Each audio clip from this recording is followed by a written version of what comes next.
Monday Night Raw starts off with CM Punk. He ends up cutting a promo. He basically ends up mentioning Money in the Bank, mentions, him being a multi-time Money in the Bank winner, how he cashed in successfully, and he basically ends up mentioning his qualifying match, how he's going to win it, go to Money in the Bank, win the briefcase, and cash in on either Jey Uso or John Cena. And he ends up mentioning if he cash in on Jey, it's just business, and John Cena is more of a personal thing with John Cena if he ends up cashing in on him. Then you get Sami Zayn. He comes out, and Sami Zayn ends up saying that Punk needs to win his qualifying match. He needs to stay focused. He needs to stay prepared. He needs to not focus on Seth Rollins, not focus on Braun Breaker, not focus on Bronson, and that Jey Uso and him will focus on them and take them out. So he doesn't need to worry about them, and that he needs to win the qualifying match so that way he can prevent Seth Rollins from winning the Money in the Bank briefcase, because Seth Rollins has never beat CM Punk. So if he's in the Money in the Bank ladder match, most likely Seth Rollins won't be able to win. And then towards the end of the match, Seth Rollins ends up mentioning that if he does win Money in the Bank and does become champion, that eventually they will meet again, and that the conversation will be a little differently, alluding to Sami Zayn eventually going after CM Punk as champion, which will be very interesting. Now, they've been constantly teasing the idea of Sami Zayn eventually becoming world champion.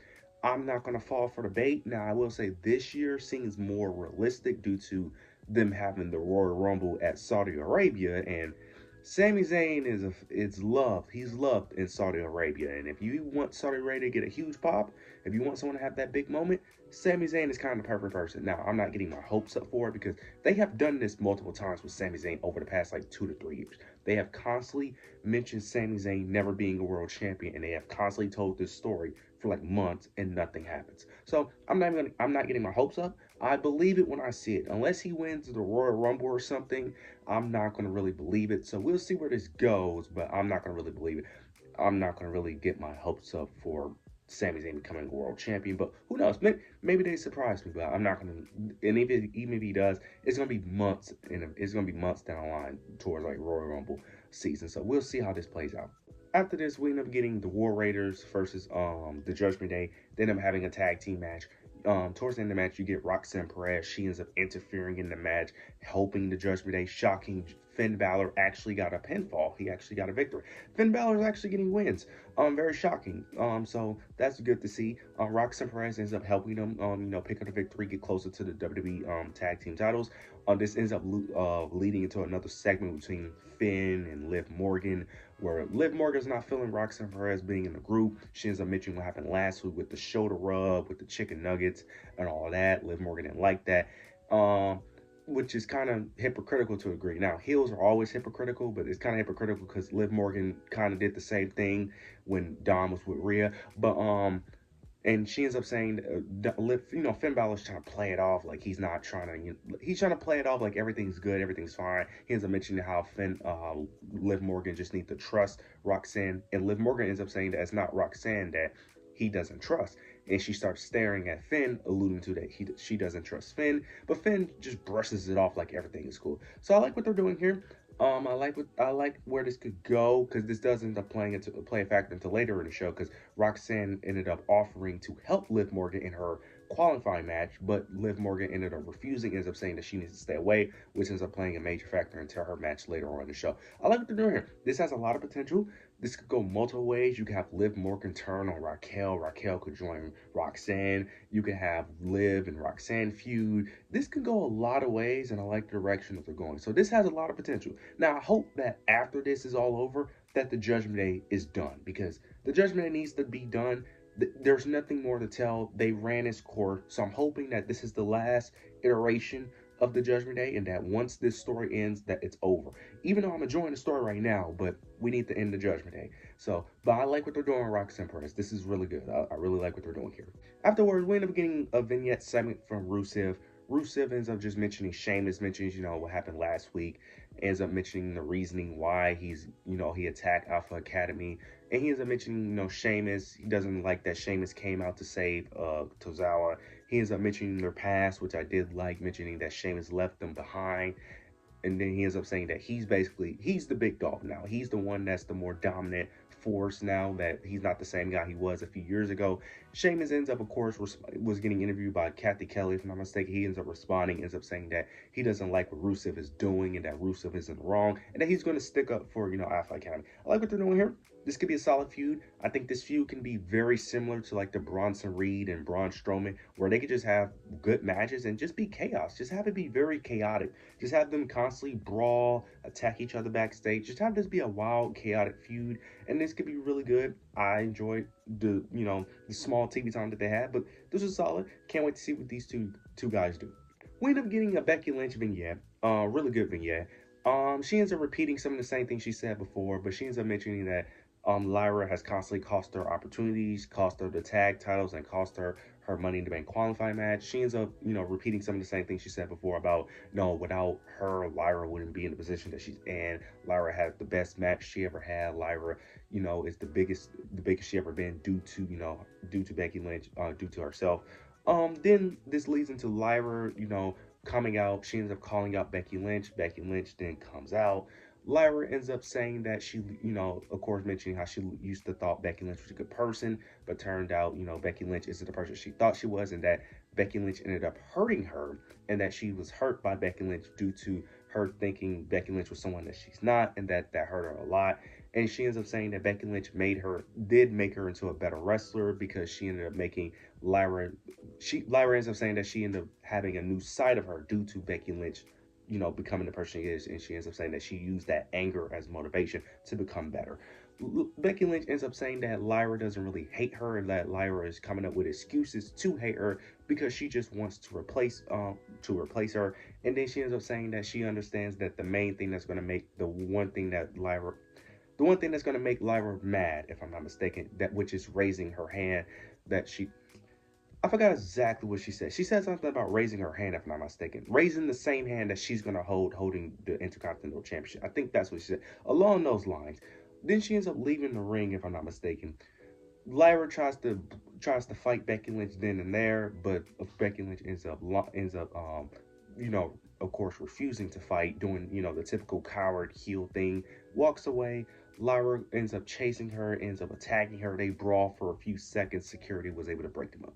Really good. I would say this is the worst segment between the two, but the segment wasn't bad at all. It was a solid segment, but it wasn't as good as the other ones. The other ones was like amazing. This was just solid. But to be fair, I expected not that much due to it being a go-home show. But this was a solid segment overall. Can't wait for that match to see how that plays out.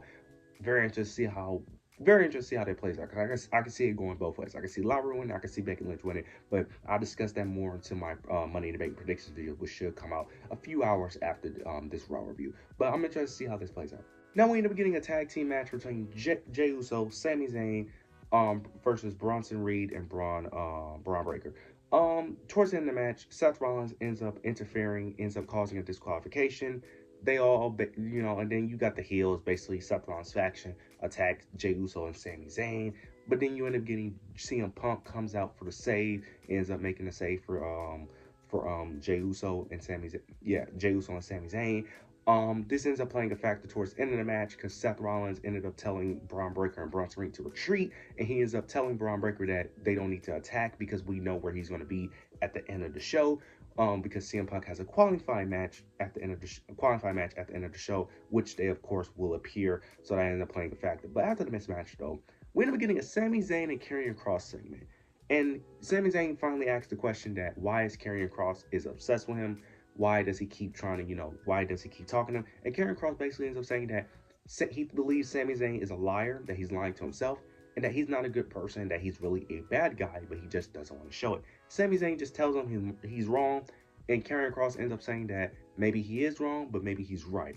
So this is they're teasing potentially Sami Zayn turning heel, which I'm not saying I would hate the idea. I think Sami Zayn would be a great heel. If they're going to turn him heel, I need him to become World Heavyweight Champion. My fear is that they're going to do a Drew McIntyre, is where they're going to give him and a Kevin Owens, where they're going to give him a great character development, a great story, built up right, but don't pull the trigger. That's why I don't want to do it, because I don't want to get invested in a great heel character and then they don't pull the trigger. That's why I don't want him to turn heel. We'll see where this plays out. We see how this goes, but if they're going to turn him heel, I wouldn't mind it, but you need to deliver on turning him heel. Do not have him turn heel and then he just becomes Drew McIntyre 2.0. That's my fear, but hopefully that's not the case, but we'll see how that plays out. We end up getting Raquel versus Kairi Sane. Raquel ended up, well, Liv Morgan was out there. She interfered in the match. Io Sky comes out to, even the odds. This allowed Kairi Sane to pick the victory. This plays a story because I'm assuming the story they're going to keep telling is that Roxanne Perez is going to continue to help Finn Balor win his matches, while Liv Morgan and Raquel are going to continue to lose their matches. This is probably going to make Liv Morgan feel some type of way about Roxanne, either getting jealous or potentially looking at Raquel and looking like that Raquel is basically useless. Roxanne is actually, is the one actually helping the Judgment Day, so you're not need. This could go a lot of ways. So I'm interested to see where this goes. This could go, like I said, this could go a lot of ways. I'm very interested in how this goes. I love what they're doing Roxanne. I love that they're putting her in this this one of the biggest fact outside the bloodline. This is easily the most popular faction. So I love what they're doing Roxanne Perez, and I love the booking so far that they're doing, and this is very interesting. I can't wait to see how this plays out. Now we end up getting a quick Jey Uso and Gunther segment. Gunther basically ends up saying that Jey Uso is too distracted, that he's being too much of a good friend, and that he's being too selfish and not selfish enough with constantly helping people, constantly helping Sammy, helping Punk, and that he's basically going to win the World Heavyweight Championship due to Jey Uso being too distracted. Now, I don't believe that they're going to pull the trigger on Gunther, but I will say it is a bit more believable that they could potentially do it, because this is a similar story that they told with Drew McIntyre and Seth Rollins, that Seth Rollins was too distracted with helping Cody, facing the bloodline, and not being focused on Drew McIntyre. Now, to be fair, Seth Rollins was also dealing with injuries, so that helped as well. But it's a similar story that they're telling, that, that the babyface is too distracted doing other things and not focused on his opponent. And the opponent is just laser focused on, on the babyface. Well, the heel is focused on the baby. So it's an interesting story. I'm not going to say Gunther has no shot, because Gunther has a shot. And I do think the story that they're telling is making it more believable that Gunther has a shot, because before I was like, Gunther is not winning. But the story that they're telling, I like it. And I think Gunther actually has I could say a 50-50 chance, especially depending on who wins Money in the Bank. It's more like a 50-50 chance. So I like what they're here. This was a solid segment. Now we get the main event, the qualifying match, the last qualifying match for the men. CM Punk versus Grande Americano versus AJ Styles. Basically, Braun Breaker and Bronson Reed come out. They interfere in the match, of course, cost CM Punk the match. You get Jey Uso and Sammy, who tries to make the save. AJ Styles ends up taking them all out with some type of dive. This allowed it to just be a one-on-one match between AJ and El Grande. AJ goes for the phenomenal forearm, but Grande Americano ends up doing his headbutt and picks up the victory. Okay, I'm not even gonna rant about well, I know why they did this, but really though, like, you couldn't just have AJ wins this match. Why is why? Like, I'm gonna rant about it in my Money in the Bank predictions video, because I'm not gonna rant about it here. I understand why they had CM Punk lose. It makes sense. But basically, towards the end of the show, they end up doing the new faction beats up on all the baby faces. They beat up on Jay, beat up on Sammy, beat up on Punk, and they stand tall. That's in the show. Overall, this was a good show. Very shocking, because the last two shows weren't that good, but the Go Home show was good, which is very weird, because typically the Go Home show is typically mid. Typically, the Go Home shows are typically not that special, but this was actually a solid show. But you guys let me know your thoughts and opinions down below. Make sure to like, comment, subscribe. But yeah, that's it.